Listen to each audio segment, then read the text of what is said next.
Il existe, dans les profondeurs silencieuses de l'esprit humain, un sanctuaire que peu visitent et que encore moins comprennent. Un espace intérieur où se rencontrent le doute et la conviction, l'ombre et la lumière, l'humain et le divin. C'est là que réside ce que Napoléon Hill appelait le pouvoir invisible mais réel qui façonne le destin. Un pouvoir que les anciens connaissaient, que les sages respectaient, et que les visionnaires, ceux qui bâtirent des empires à partir de simples idées, apprirent à éveiller. Certains l'ont nommé intuition, foi, esprit créateur. Hill l'a nommé l'esprit supérieur. La Bible, elle, en parle autrement. Elle parle de la parole qui crée, de la pensée qui devient chair, de la foi qui déplace les montagnes. C'est pas un mystère religieux. C'est un mécanisme profond, une loi fondamentale du fonctionnement intérieur de l'être humain. Une loi qui n'a jamais cessé d'agir, même lorsque nous l'oublions. Et aujourd'hui, tu es là, à l'écoute de cette voix, parce que quelque chose en toi presse qu'il existe plus que ce que tu vois, plus que ce que tu vis, plus que ce que ton environnement t'a appris à accepter. Tu presses que ton esprit détient des capacités encore inexploitées, et tu veux savoir comment les réveiller. Alors écoute, car ceci n'est pas un enseignement théorique, c'est une transmission. Une clé, un passage. Toutes les grandes transformations humaines ont commencé par un mouvement intérieur. Une idée fragile, presque chuchotée, qui grandit jusqu'à renverser les limites du possible. Henry Ford l'a ressenti lorsqu'il affirma, malgré les rires, « Je construirai une voiture accessible à tous ». Walt Disney l'a ressenti lorsqu'on lui disait qu'un parc d'attractions basé sur la magie ne durerait pas un été. Abraham Lincoln l'a ressenti lorsqu'il croyait en l'unité d'un pays déchiré. Tous ont entendu ce murmure intérieur qui disait « Et si tu pouvais? Et si c'était toi ?» Ce murmure, c'est ce que Hill appelait l'étincelle divine de l'esprit. La Bible le formule autrement. La foi est une ferme assurance des choses qu'on espère, une démonstration de celles qu'on ne voit pas. Et lorsque cette phrase est comprise non comme une croyance aveugle, mais comme un mécanisme psychologique, tout change. Elle dit ceci, l'esprit humain crée la réalité en donnant forme à l'invisible. Chaque pensée profonde déclenche une réaction. Chaque vision répétée se structure. Chaque conviction intime se matérialise peu à peu dans ta vie. Voilà la partie secrète que peu comprennent. La foi n'est pas une croyance passive, c'est une force active qui façonne ce que tu deviens. Quand il étudia Edison, l'homme qui échoua plus de 10 000 fois avant d'allumer le monde, il découvrit un fait étonnant. Edison croyait en son idée bien avant qu'elle n'ait la moindre preuve de réussite. Ce n'était pas de l'optimisme naïf. C'était une discipline mentale. Une application consciente de ce que la Bible nomme « appeler les choses qui ne sont pas comme si elles étaient déjà ». Une manière de programmer l'esprit pour qu'il devienne l'architecte de la réalité.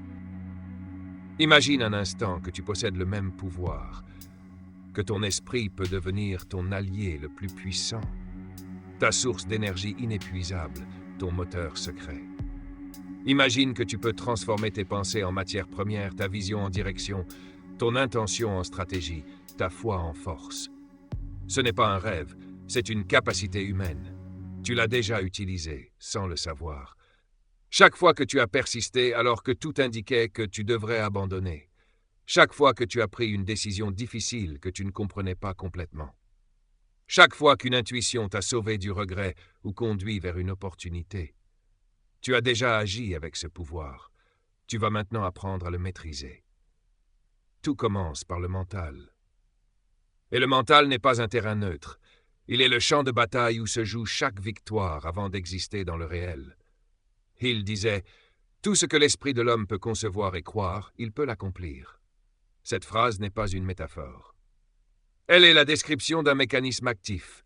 La combinaison de la croyance et de l'imagination crée une vibration interne, une orientation profonde qui guide ton comportement, ton attention, ta persévérance.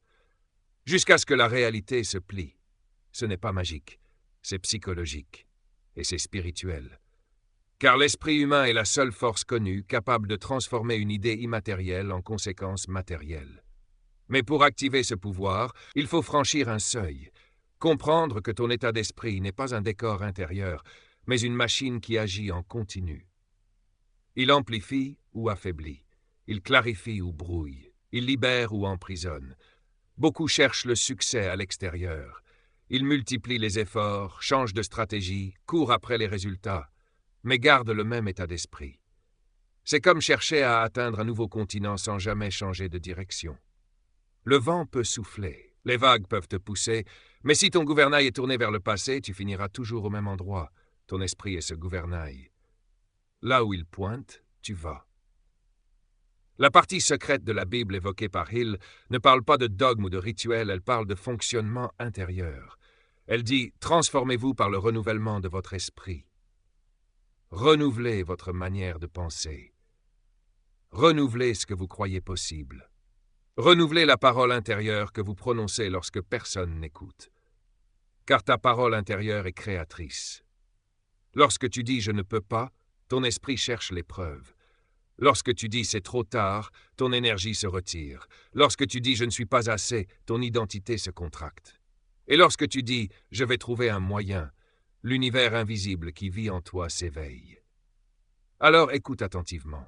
Le premier pouvoir à activer est celui de la croyance consciente, la croyance maîtrisée, la croyance volontaire.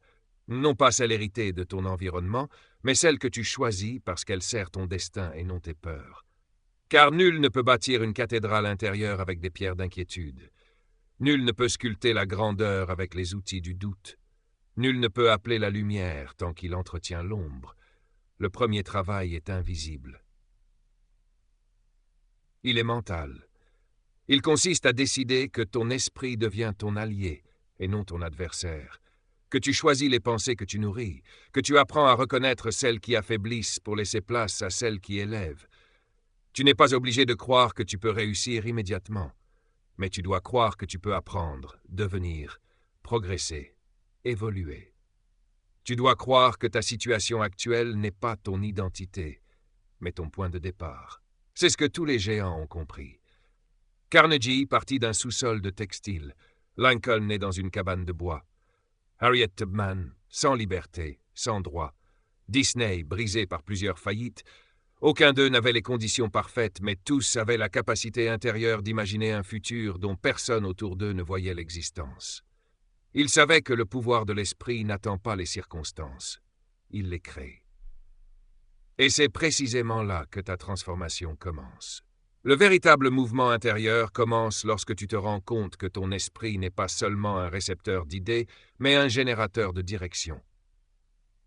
La Bible dit « Garde ton cœur plus que toute chose, car de lui viennent les sources de la vie. » Hill reformulait ce principe à sa façon « L'esprit attire ce qu'il est prêt à recevoir. » Deux formulations différentes, une seule vérité. Ton état intérieur détermine l'univers que tu construis autour de toi. Et pourtant, beaucoup avancent dans la vie comme si leur mental était un paysage figé, une terre sur laquelle ils n'auraient aucun contrôle. Ils oublient qu'un état d'esprit, comme un champ, se cultive, s'entretient, se protège. Les mauvaises herbes se glissent toujours là où l'attention faiblit. Le doute pousse vite, la peur pousse fort, la résignation pousse silencieusement. Mais l'esprit discipliné, lui, choisit ce qu'il laisse pousser. C'est ici qu'apparaît la seconde clé, la clarté. Sans clarté, l'esprit se disperse. Il hésite, il vacille, il se laisse distraire par des directions qui ne mènent nulle part. Ceux qui manquent de clarté vivent comme des voyageurs qui changent de route chaque fois qu'une nouvelle piste semble plus facile. Ils avancent beaucoup, mais n'arrivent jamais. La clarté ne signifie pas connaître chaque détail de ton futur. Elle signifie savoir ce que tu refuses de devenir, ce que tu veux construire, ce que tu acceptes d'endurer pour grandir. Edison n'avait pas une carte complète pour inventer l'ampoule, mais il avait une clarté totale sur l'objectif. Transformer l'obscurité en lumière.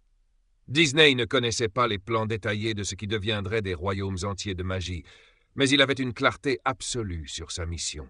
Apporter de la joie aux familles du monde entier. Ford ne savait pas comment industrialiser la production automobile, mais il avait une clarté inflexible. La voiture devait être accessible à tous, pas seulement aux riches. La clarté crée une direction, et la direction crée une force intérieure. Une fois que tu sais où tu vas, la vie cesse de te secouer au hasard. Les distractions perdent leur pouvoir. Les opinions extérieures deviennent des murmures lointains. Les obstacles, eux, se transforment en marches d'escalier. Mais la clarté ne reste vivante que si elle est nourrie par la vision. La vision n'est pas un simple désir. Ce n'est pas une ambition vague. La vision est une image intérieure si forte, si précise, si vibrante, qu'elle devient presque palpable. Elle agit comme un phare dans la tempête, comme un feu sacré qui ne s'éteint jamais.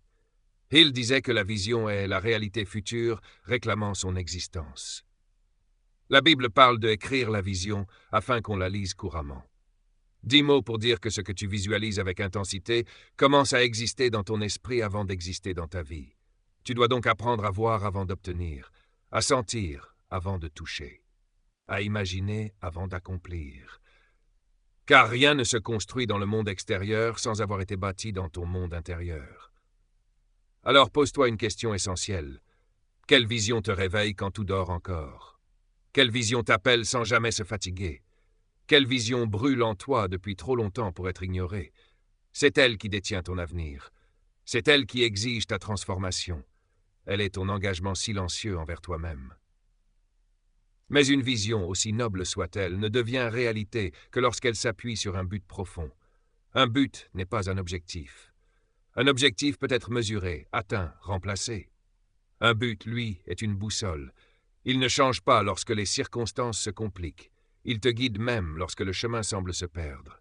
Un but véritable transcende les besoins immédiats. Il répond à une question simple. Pourquoi es-tu ici? Andrew Carnegie avait un but. Promouvoir le progrès humain par l'industrie et la philanthropie. Lincoln avait un but. Préserver l'unité et la dignité humaine. Marie Curie avait un but. Comprendre pour soigner. Oprah a un but. Élever la conscience de ceux qui l'écoutent. Aucun de ces buts n'était une simple ambition personnelle. C'étaient des missions qui donnaient un sens profond à leur persévérance. Toi aussi, tu as un but, même si tu ne l'as pas encore nommé, même si tu l'as enfoui.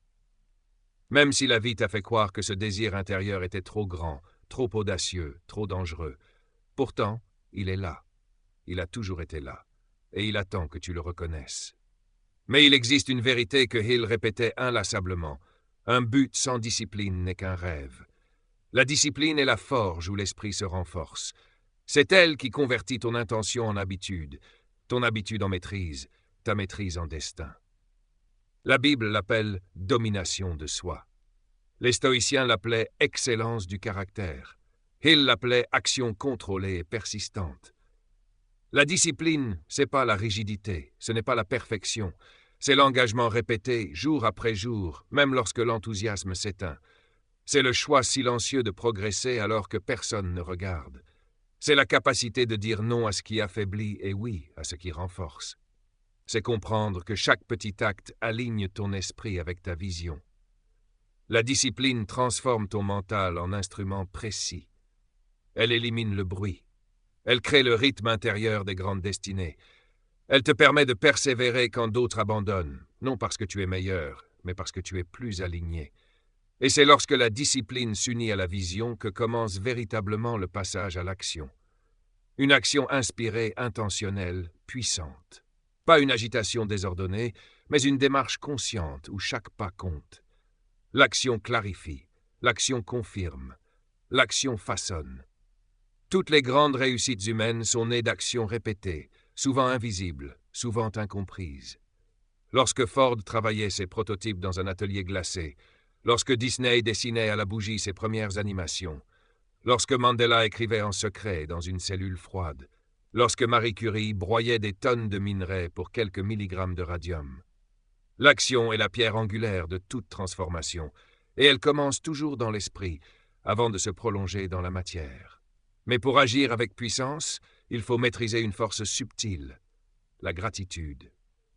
Non pas la gratitude naïve ou passive, mais la gratitude active, celle qui aligne tes émotions avec ce que tu veux attirer.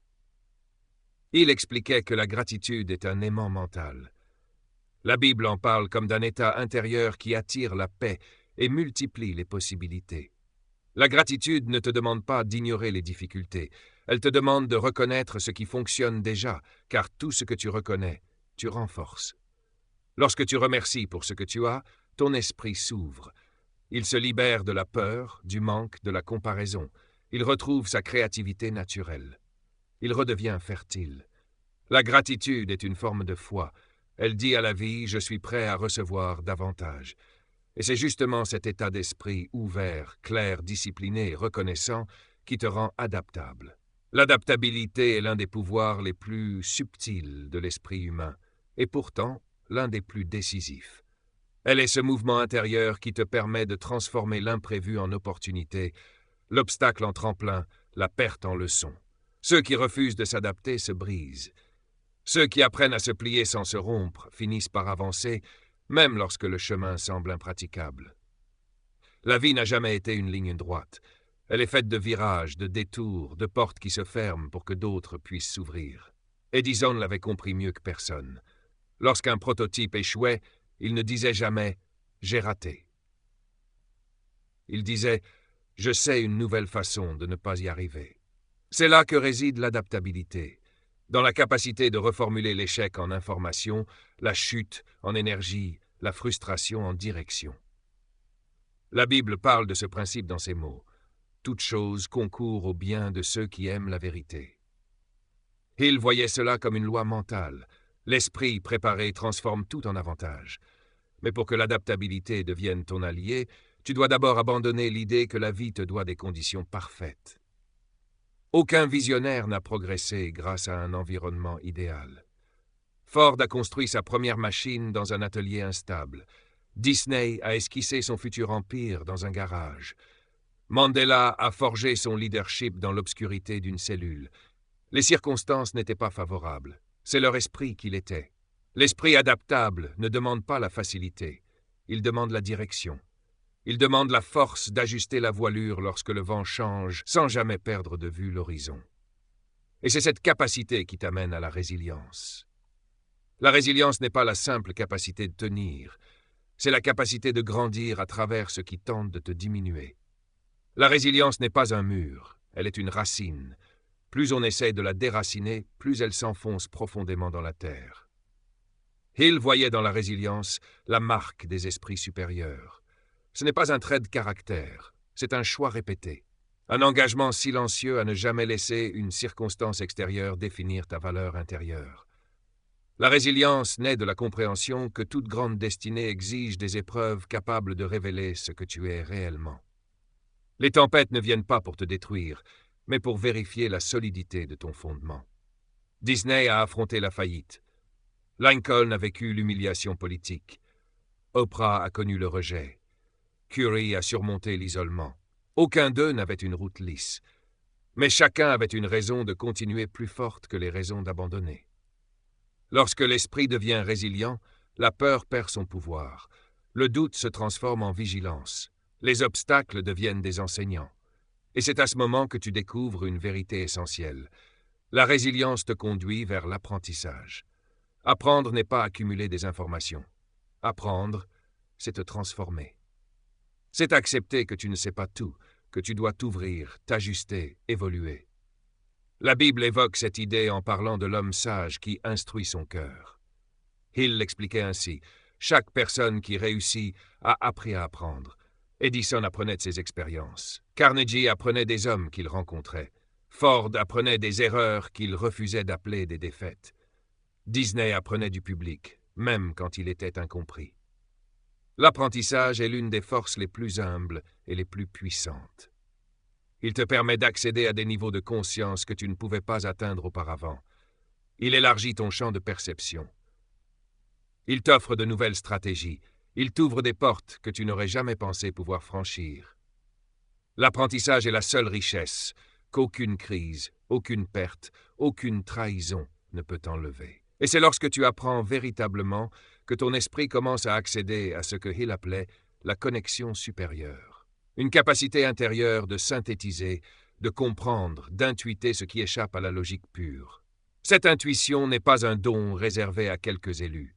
C'est le résultat de l'esprit discipliné, clarifié, focalisé, reconnaissant, résilient, adaptable et engagé dans un processus d'évolution permanente. C'est alors que tu découvres ce que la Bible appelle la voix légère et subtile. Ce n'est pas une voix qui crie, ce n'est pas une voix qui s'impose, C'est un murmure intérieur, une direction douce mais persistante, une certitude sans explication, un savoir sans raisonnement. Hill décrivait ce phénomène comme le sixième sens, cette faculté qui naît lorsque toutes les autres sont élevées. La plupart des gens l'ignorent parce qu'ils vivent dans le bruit. Ils consultent l'opinion des autres avant de consulter leur propre conscience. Ils cherchent des validations extérieures avant de valider leurs propres intuitions. Ils attendent des preuves alors que la preuve la plus importante se trouve en eux. L'esprit que tu construis décide des intuitions que tu reçois. Si ton esprit est confus, ton intuition sera confuse. Si ton esprit est apeuré, ton intuition sera limitée. Si ton esprit est aligné, ton intuition sera puissante. C'est à ce moment précis que la partie secrète de la Bible que Hill aimait évoquer prend tout son sens. Elle n'est pas un passage caché, elle n'est pas une phrase dissimulée. C'est un principe simple, mais révolutionnaire. Ce que tu crois profondément crée la forme de ta réalité. Non parce que le monde extérieur te doit quelque chose, mais parce que ton esprit agit constamment sur ta perception, sur tes décisions, sur tes comportements, sur ton énergie, sur tes résultats. Lorsque tu comprends cela, quelque chose se produit en toi. Un déplacement, une ouverture, un éveil. Tu réalises que tu n'es pas né pour vivre dans la médiocrité mentale. Tu n'es pas né pour répéter les schémas du passé, tu n'es pas né pour survivre. Tu es né pour créer, pour exprimer, pour façonner, pour étendre, pour contribuer, pour t'élever intérieurement et extérieurement. Et lorsque cette graine s'éveille, il devient impossible de revenir en arrière. Lorsque cette graine intérieure s'éveille, tu commences à percevoir le monde autrement. Les frontières que tu croyais infranchissables se déforment. Les limites que tu pensais définitives commencent à se fissurer. Tu réalises que ta vie n'a jamais été déterminée par ce que tu voyais, mais par ce que tu acceptais de croire. C'est le moment où le pouvoir de l'esprit prend sa forme la plus pure. Car voici la vérité, le plus grand secret n'a jamais été caché dans un livre, dans un temple, dans une doctrine. Il a toujours été enfoui en toi. La Bible le dit, mais beaucoup le lisent sans le vivre. Le royaume est à l'intérieur de vous. Il l'a formulé en d'autres termes. Le pouvoir de transformer ta vie commence toujours par un mouvement intérieur. Voilà ce que signifie activer le pouvoir de l'esprit. Non pas réciter une phrase, non pas répéter une affirmation mécanique, non pas attendre qu'un miracle tombe du ciel, mais comprendre profondément que tu deviens ce que tu nourris, ce que tu répètes, ce que tu choisis. Ton esprit est une terre sacrée. Si tu y plantes des graines de peur, tu récolteras des regrets. Si tu y plantes des graines de foi, tu récolteras des possibilités. Si tu y plantes des graines de discipline, tu récolteras de la maîtrise. Si tu y plantes des graines de vision, tu récolteras un destin. Et c'est alors que tu comprends pourquoi tant d'hommes et de femmes ont pu créer ce que personne n'avait jamais imaginé. Ce n'est pas parce qu'ils étaient exceptionnels, c'est parce qu'ils ont accepté de voir ce que personne ne voyait encore. Ils ont accepté d'écouter cette voix intérieure que tant ignorent. Ils ont accepté de croire en l'invisible jusqu'à ce qu'il devienne visible. C'est là que ton esprit devient un instrument sacré, une boussole, un architecte, un champ de force. Dans cette zone intérieure, les doutes peuvent encore frapper, mais ils ne gouvernent plus. Les obstacles peuvent apparaître, mais ils ne détournent plus.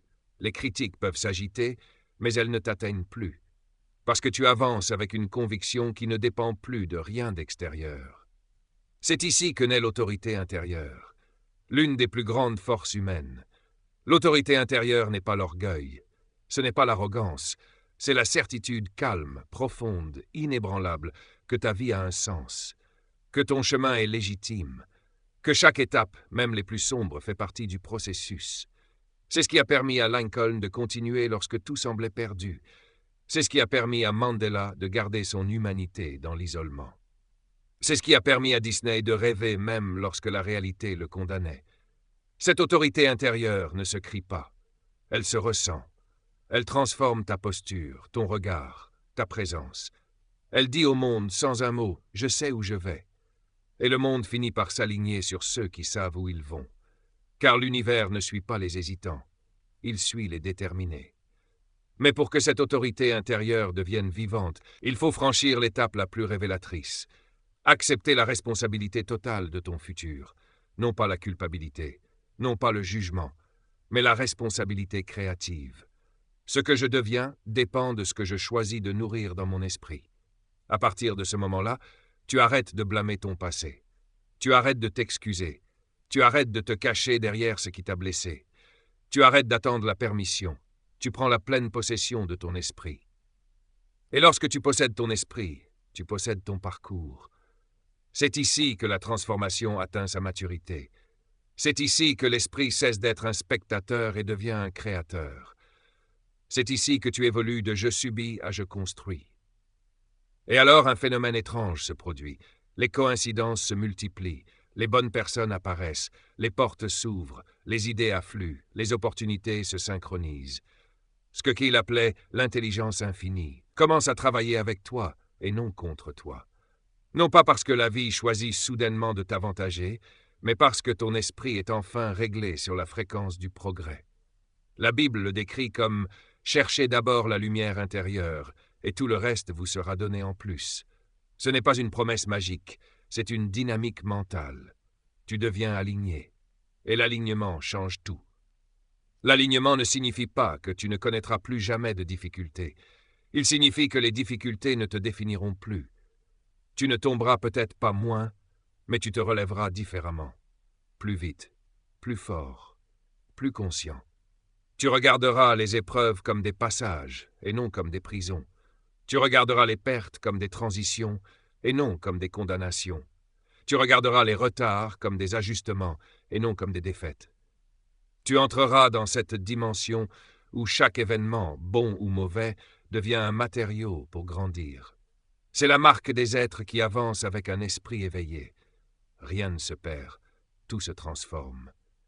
Et si tu vas encore plus loin, si tu pousses ton esprit au-delà de la simple volonté, tu découvriras la paix active. La paix de ceux qui savent qu'ils avancent, même lorsqu'ils ne voient pas encore les résultats. La paix de ceux qui ne cherchent plus à prouver, mais à devenir. La paix de ceux qui ne combattent plus contre eux-mêmes. La paix de ceux qui ont compris que la vie répond à l'esprit que nous choisissons d'incarner. Cette paix n'est pas la passivité, c'est la puissance la plus rare, la plus profonde, la plus noble. Et c'est là que ton histoire change vraiment. Ce n'est plus la peur qui écrit ta vie. Ce n'est plus ton passé qui écrit ta vie. Ce n'est plus ton environnement qui écrit ta vie. C'est toi. Ton esprit, ton intention, ta parole intérieure, ta foi active. Le secret n'a jamais été caché. Il était juste ignoré. Tu deviens ce que tu crois profondément. Et lorsque cette croyance est dirigée, nourrie, disciplinée, clarifiée, élevée, elle devient une force si intense qu'aucun obstacle ne peut vraiment l'arrêter. Alors voici ce que tu dois savoir. Tu possèdes déjà tout ce qu'il faut. Le pouvoir n'est pas quelque chose que tu dois acquérir. C'est quelque chose que tu dois réveiller. Et ce réveil commence quand tu te tiens droit intérieurement et que tu choisis de devenir le maître de ton esprit, le gardien de ta vision, le gardien de ton feu. C'est pas une promesse facile, c'est un engagement. L'engagement de ne plus penser petit, de ne plus douter de ce que ton âme réclame, de ne plus laisser les voix extérieures étouffer la tienne, de ne plus laisser une journée passer sans avancer vers ce que tu veux accomplir. Si tu fais ce choix, ton esprit s'ouvrira. Si tu fais ce choix, ton monde changera. Si tu fais ce choix, ton futur te remerciera. Car au moment où tu actives ce pouvoir intérieur, tu n'es plus seulement un être humain qui avance. Tu deviens une force qui rayonne. Et c'est là, précisément là, que ton histoire commence vraiment.